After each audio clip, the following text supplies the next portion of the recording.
umekuja ndio tuongelee huko hivi kidogo. Kwa nini usiongelee hapa? Mtu analala huko ndani tutamwamsha tuje. Sawa, twende basi. Sawa.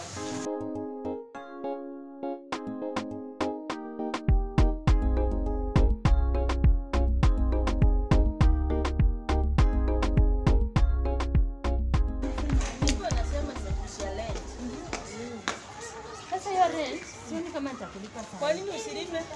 Wewe ninakwambia hii nyumba yako inatoa maji kila siku, mimi inanyeshewa wewe. Na kama unanyeshewa kwa nini huku ama?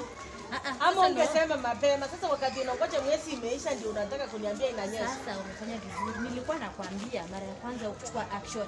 Sasa hii mimi nilikuwa nataka ukuje tuonane face to face. Unajua tunaongea kwa simu. Sasa hivi umekuja, nishakwambia. Sasa ndio nasema sasa kama nimekuja inafaa ulipe ndio nitumie hiyo pesa kutengeneza nyumba. Kwa nini nyumba yangu peke yangu mimi ndo naishi hapa? Sasa watu wengine pia uchukue rent yao utengeneze nyumba mimi nitakulipa. Hapana, kwa sababu mwezi imeisha ndio nasema mvua inakunyesha. Kwa sababu hiyo wakati wote nakuja nasanya pesa uchawahi sema mvua inanyesha. Hiyo siku ulinipigia juzi simu ndio unaniambia mvua inanyesha.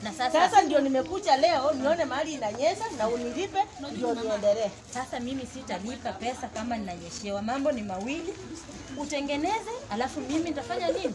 Mimi nitakulipa. Kama umetengeneza sinyeshewi. Hapana, nachukua rent alafu ndio nitengeneze. Sasa mimi sitalipa rent saa hii. Kama utalipa rent saa hii, unatoka saa hii. Vile nasimama hapa hivi, nikutolee vitu zako nje na uende. Sitatoka hata mimi unatoka saa hii.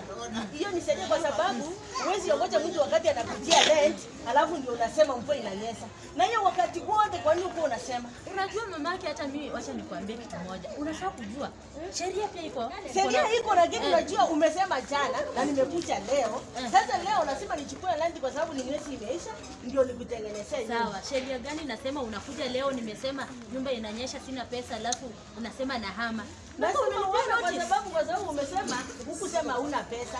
Umesema uko na pesa hutaki kulipa. Ukishanipea notice nitahama lakini saa hii kama utengeneze nyumba ni sawa nitahama lakini sio leo. Unalipa nitengeneze kwa sababu ni siku yangu ya kusanya pesa. Sasa wewe unajua hivyo.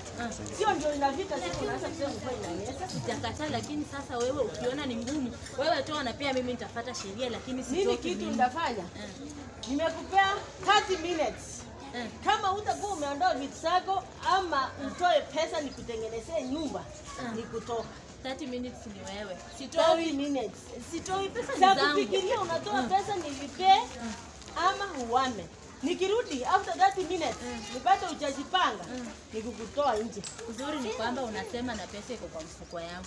Na mimi sitoi, nyumba ni yangu. Pesa iko kwa mfuko yako na nyumba ni yako.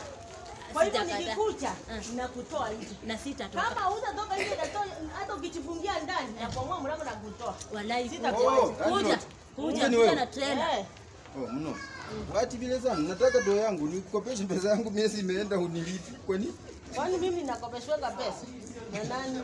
Nimekuja kudai. Wewe ulisema utahesabia kwa rent na nimeona miezi imeenda nipe pesa yangu. Kama nasabia kwa rent miezi ngapi imekaa hapo kama umjaribu?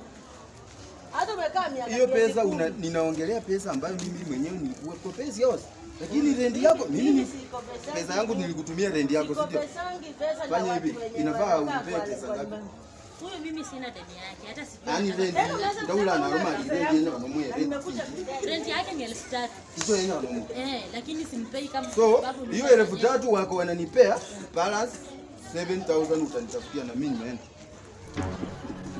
Wewe usikuje kuingilia mambo ya rent. Wewe enda kwako uniongoze huko. Kwa nini nakuja kukudai? Nakuja kwa nini asiingilie? Wewe lipa pesa. Sasa yeye mwenye nyumba amesema na amesema. Wewe lipa pesa. Wacha mimi nimekupea 30 minutes. Wewe enda. Nakuja na kuondoa. Tutamalizana tu sijali.